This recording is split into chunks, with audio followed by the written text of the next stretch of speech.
Operation Sindoor తర్వాత మరోసారి పాకిస్తాన్ కవ్వింపు చర్యలకు దిగింది. కుప్వారాలోని నౌగాం సెక్టార్ వద్ద శనివారం సాయంత్రం కాల్పులకు తెగబడింది.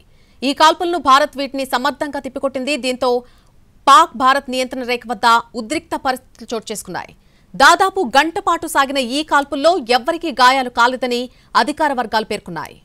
ఇదే అంశానికి సంబంధించి పూర్తి అప్డేట్ మా ప్రతినిధి రాజు అందిస్తారు.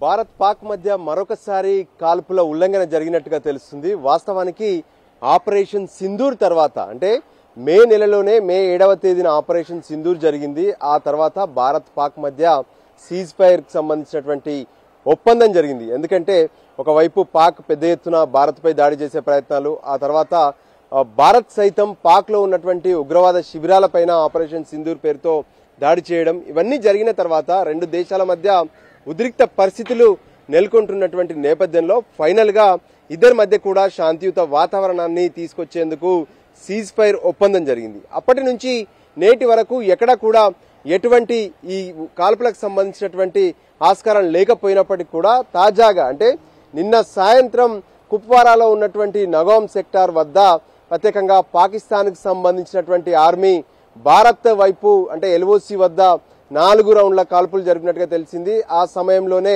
భారత్ కు సంబంధించినటువంటి ఆర్మీ సైతం అప్రమత్తమయ్యి వెంటనే దాన్ని సమర్థవంతంగా ఎదుర్కొన్నారు.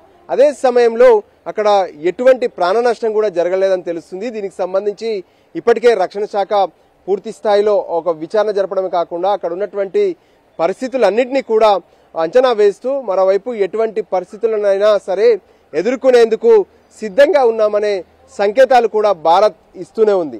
అయితే సీజ్ ఫైర్ ఒప్పందం తర్వాత ఎందుకు ఇటువంటి ఉల్లంఘన పాకిస్తాన్ చేయాల్సి వచ్చిందనే దాని మీద కూడా పూర్తిగా ఆరా తీస్తున్నారు. ఇక్కడి నుంచి అయినా సరే ఎల్ఓసి వద్ద పాకిస్తాన్ కవ్వింపు చర్యలకు పాల్పడే అవకాశం ఉండొచ్చు. సో దానికి అనుగుణంగానే ఎల్ఓసి వెంబడంతా కూడా భారత భద్రతా బలగాలు పూర్తి స్థాయిలో అప్రమత్తంగా ఉన్నట్టు తెలుస్తుంది.